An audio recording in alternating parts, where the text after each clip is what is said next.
We are Kamikaze Palm Tree. 3, 2, 1, ya.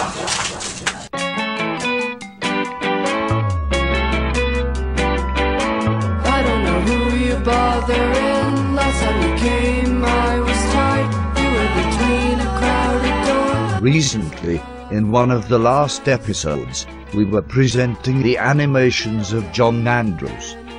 In one of the many music videos he made, the particularity of the sound of one of the bands caught my attention, a kind of very catchy dissonant pop, which kept replaying in my mind.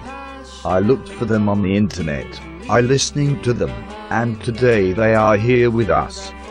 Dylan Hadley and Cole Berliner, they are Kamikaze Palm Tree. Hello Dylan, hello Cole, how are you? Glad to have you both here today. Hi. What's up?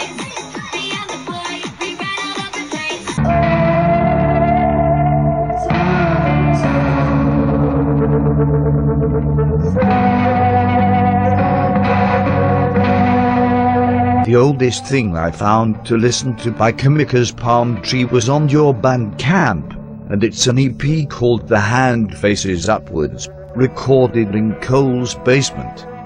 In fact, the sound could be classified as music to listen to in a dark basement. Tell me, where exactly was the basement? How did you record that EP? How old were you back then? Well, the basement was in my parents' house. This is kind of where we got our humble beginnings. Is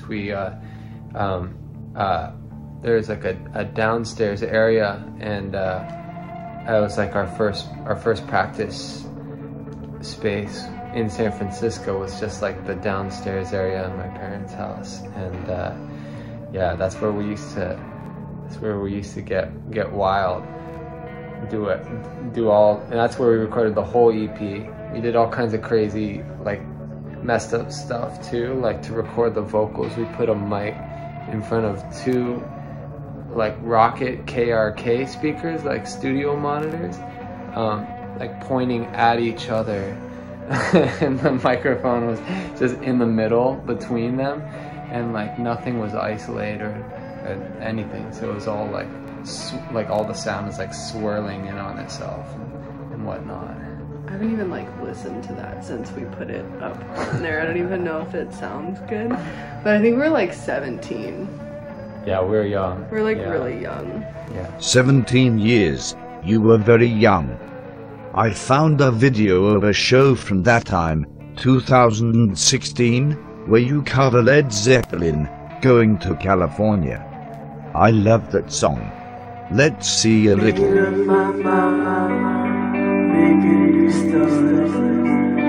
to California with a naked in my heart.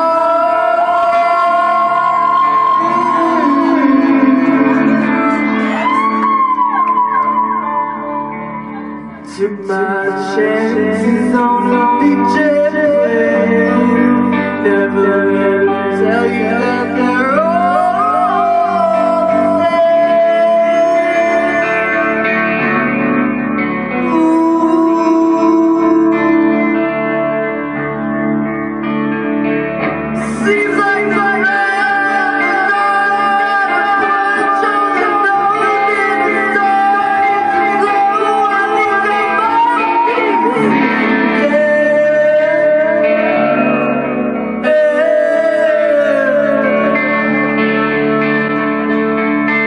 The next album on Bandcamp is a live recording at a Berkeley radio station in 2018, where the sound seems to be getting a little closer to what we can hear now.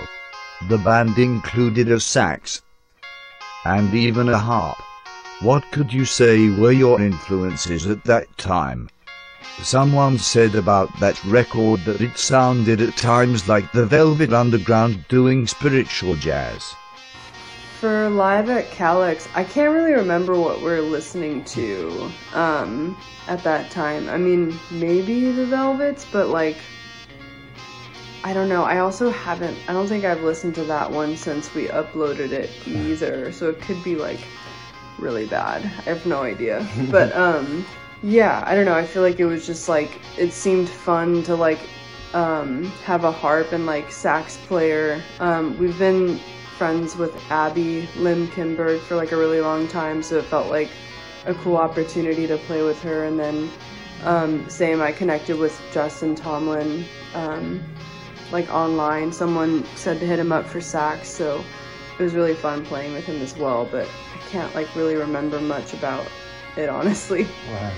I feel like we had surrounding that, we had like a period of time where we just started, like we had always been a two-piece band, and then we started incorporating other instruments into it. And so we had also our old friend Adam on keyboards and percussion for one show, and we actually had a theremin player, Ryan, who this is just for one show, so we had like a whole ensemble of people. And then I feel like after that we reduced it to just the guitar, the Dylan drums and guitar and vocals, and then the harp and the saxophone.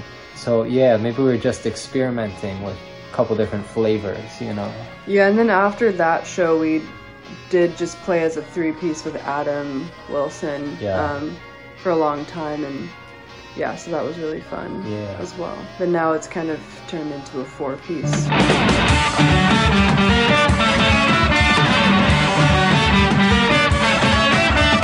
Dylan, you were a drummer for Cate Le Bon. I am right? Are you still playing on her tours? Or now you dedicate yourself full-time only to your band? Yeah, I still play with Kate. I was playing with Kate then. I've been with her since 2019, and yeah, I still play for her, and just doing both things. Definitely want to like make it work to be doing both, because I love playing with Kate and I love playing with our band. So Me at the door, don't come inside. Pay a look to her eye.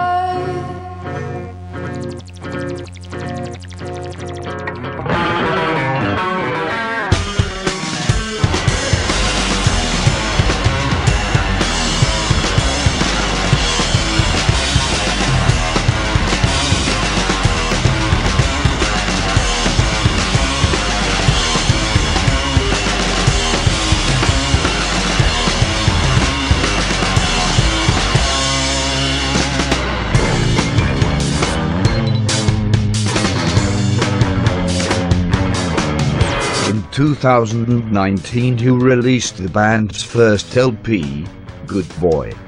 We are listening to Sharpie Smile from that album. Tell me a bit about the recording process and the reception it received, because a lot of people considered it very authentic and new. Good Boy was a little unconventional, because I think we recorded everything pretty much, and mixed everything pretty much from the hours of 9 p.m. to 3 a.m. And like Dylan would like have to go to work and whatnot the next day, like at like 6 in the morning. So it was like a distant vibe. yeah, and that was like our first record working with Spencer Hartling, and he engineered and produced that record, and he was very generous to like stay up that late with us and work through us being super delirious and working that late. But he definitely like put in a lot of hours with us, and Thank you, Spencer. yeah, I think that was a part of the sound, was like just kind of like getting used to working with each other and being up so late, just, I don't know, going off.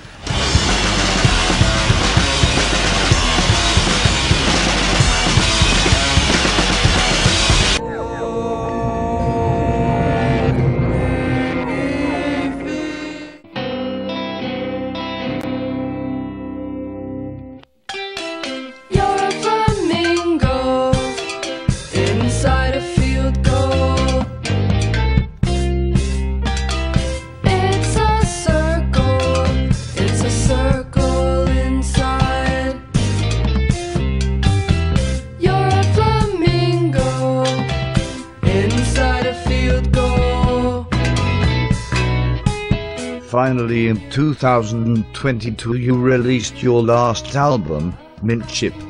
This is Flamingo. How did you guys come to Drag City Records? Are you already preparing another album, and will it come out again through the label? I met Dan K, who runs Drag City, with Tim a few years ago, and then kind of saw him a couple times after that. And then I think because Tim was like producing the record, he kind of like put in a good word with them about us. And yeah, and then we met Dan. Dan came to like one of our most distant shows in Santa Ana. And that was the first time. This is before the pandemic, in February, I think, right before. And that was the first time he had ever seen us. It was like at like a strip mall, like warehouse, and it was like a total like random show. But that was the first time he ever saw us, and so we started working with them after that. I wish you were there to know how weird it is that came about at like that show. So, like out of all the shows we played, it's like got like a Drag City deal, whatever, like at the most random place in the world. But then we are working on a new album, and that's also gonna be a lot of fun. We've started recording a little bit already. Again with Spencer Hartling, TP Dutch Kiss from Wiggle World, who we recorded the last two albums with. Yeah, and that'll be out with Drag City, and yeah, it's like a new sound and maybe new upcoming vibes, so just stay tuned. How can you tell? Love to yourself. How can you tell? Love to yourself. How can you tell? Did Tim Presley from White Fence work with you throughout the recording process? Yeah, Tim did. We did like a lot of basic tracking before he came in, just because he doesn't like live in LA, but most of everything after that, including like mixing and stuff, he was there throughout the whole thing, adding his flavor. His secret sauce. Yeah. Yeah, that seems about right. There's little moments, like nuggets in there too, I feel like, where you can really hear Tim's flavor on the album. I mean, the whole thing is kind of in conjunction with that, but there's also total moments where like Tim will be like, we need to add a Casio note or two, and it's like total the Tim flavor. And like I feel like kind of everything we wrote, we just kind of like took it and like elevated it to this like next level. Yeah, it was really fun working with him. It felt like nice to be working with someone that kind of like, I felt like we didn't even have to say anything and he knew what we were thinking. Yeah. Similar with Spencer as well, but yeah, I don't know, it was fun. I love the reference to the Doors' Break On Through in the song The Hit. Beyond the characteristic atonality of your sound, more typical of another era, what bands from the 60s do you find inspiring? You know what's funny about The Hit is that like I like did not know that we were like kind of ripping that off. Like it's like one of those things that like I think you hear it and you're like, oh yeah, like, and I feel like when we were writing that riff, I'm like, I swear to God, this is something, but I like couldn't figure out what it was, and I was like, fuck it, whatever. And then I didn't recognize when we wrote it, I didn't recognize the riff at all. Yeah. Because like I didn't really listen to the Doors too much, like, you know, like till like honestly really recently, and then like we were in the studio, and I remember my girlfriend Lena at the time too was like, oh, this is like your Doors song, and I was like, oh yeah, for sure. because I thought, because Dylan sings, "There is no wrong door." Totally not related. So either. I was like, oh yeah, it's the Doors song. And then I realized that we realized there's not the Doors. I think Tim said something about it too, but it was like, oh no, it's chill. But 60s bands, I don't know. I don't listen to a lot of the bands From the 60s. Yeah. I feel like I did when I was younger, but I can't even think about.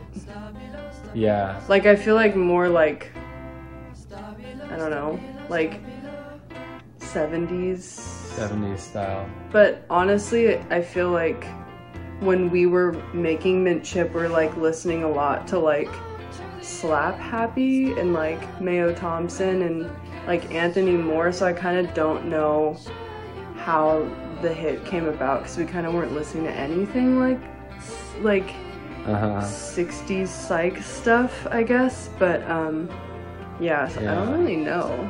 Good question. We're gonna do to the other side. We're gonna do to the other side, yeah.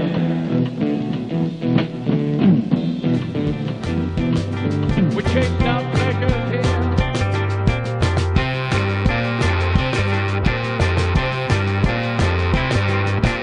It's not right. Tell me why. There is no wrong door. There is no wrong door.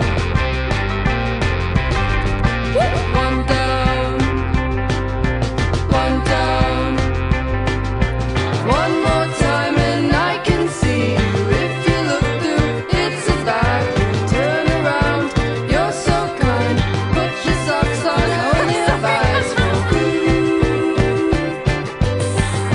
That's all I have.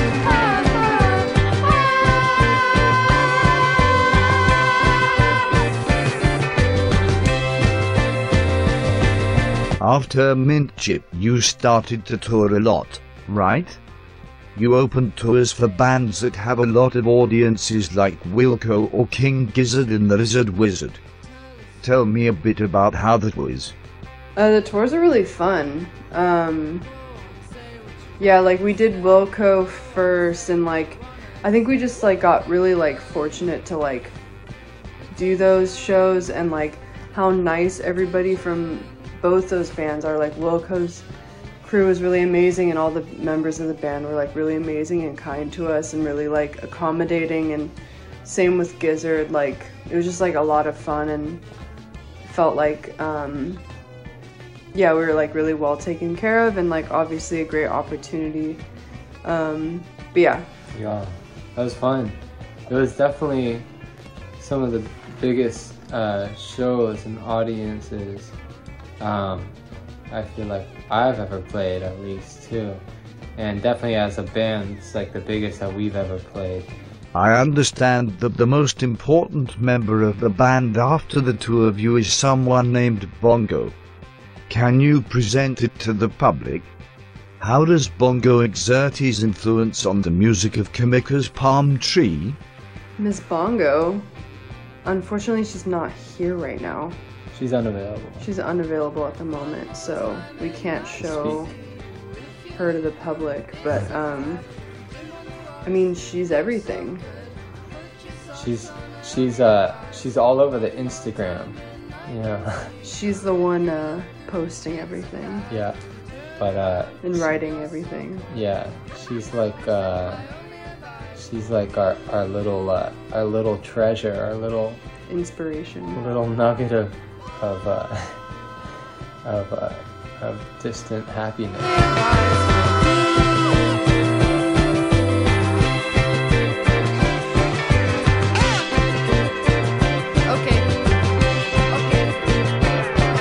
Bongo Mongo, Mambo Jumbo, Mungo Volcano Dumbo.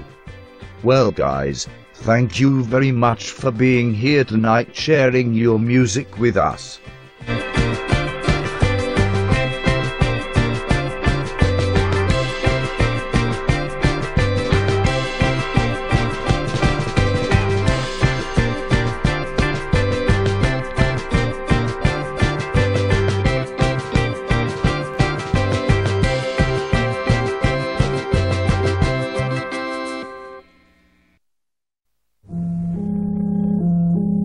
I've been collecting some junk from the attic. Poker cards thrown on the floor, beer bottle caps, matchboxes, old magazines. I really like attic trash. I love attic trash.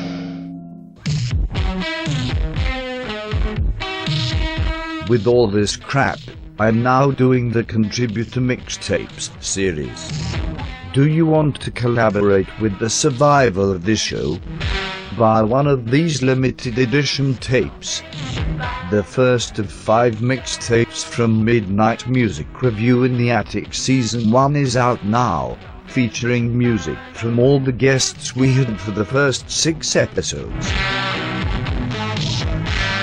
Look at that fucking Antonio Banderas, now he looks like me.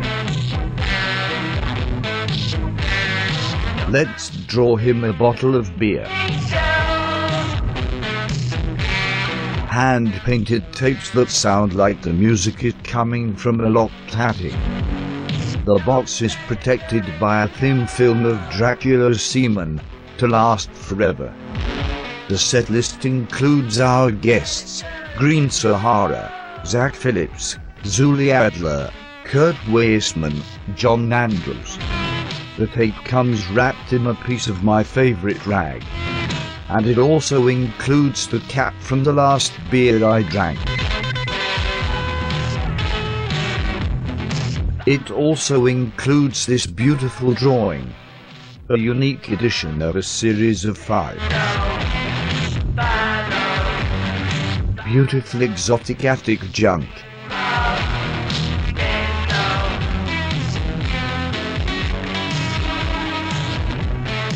Only $4,444, with the price of international shipping included.